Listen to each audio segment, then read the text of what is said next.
अमित शहा राजकारणात फार उशिरा आले आणि ते सुद्धा व्यापारी म्हणून आले. ते व्यापारी म्हणून राजकारण करतात. ते काय in the interest of nation, in the interest of public, समाज याच्याशी त्यांचा काहीच संबंध नाही. आणि त्यांनी भारतीय जनता पक्षामध्ये व्यापारी वृत्तीची एक पिढी निर्माण केली. आणि त्याच्यामुळे हे जे काय त्यांचं चालू आहे ना, ह्या कुबड्या नको त्या कुबड्या नको, चौपाटीवर पक्षाचे टॉवर्स उभे करायचे, मुलाला क्रिकेटमध्ये टाकून क्रिकेट ताब्यात घ्यायचं, परिवारवाद हा तिथून सुरू आहे भाजपचा.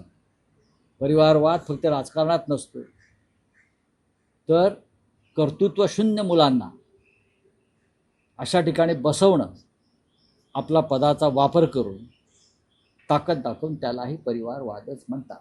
नाही, पण राऊसाहेब, त्या अमित शहांच्या विधानावर फडणवीसांनी सारवासारव केले. त्यांचं असं म्हणणं आहे की कुबड्या म्हणजे मित्र नव्हे. मग काय अमित शहांच्या याच्यावर सारवासारव कशा करताय? अमित शहा स्पष्ट बोललेले आहेत. अमित शहा स्पष्ट बोललेले आहेत. खरं म्हणजे या अपमानानंतर अजित पवार आणि शिंदे यांनी सरकारच्या बाहेर पडायला पाहिजे. स्वाभिमानाची थोडी जरी ठणकी त्यांच्यामध्ये पेटत असेल तर काल त्यांचा जो कुबड्या म्हणून उल्लेख केला, बरं का, कुबड्या, तर या दोघांनी स्वाभिमान असेल मराठा म्हणून तर राजीनामा देऊन बाहेर पडलं पाहिजे.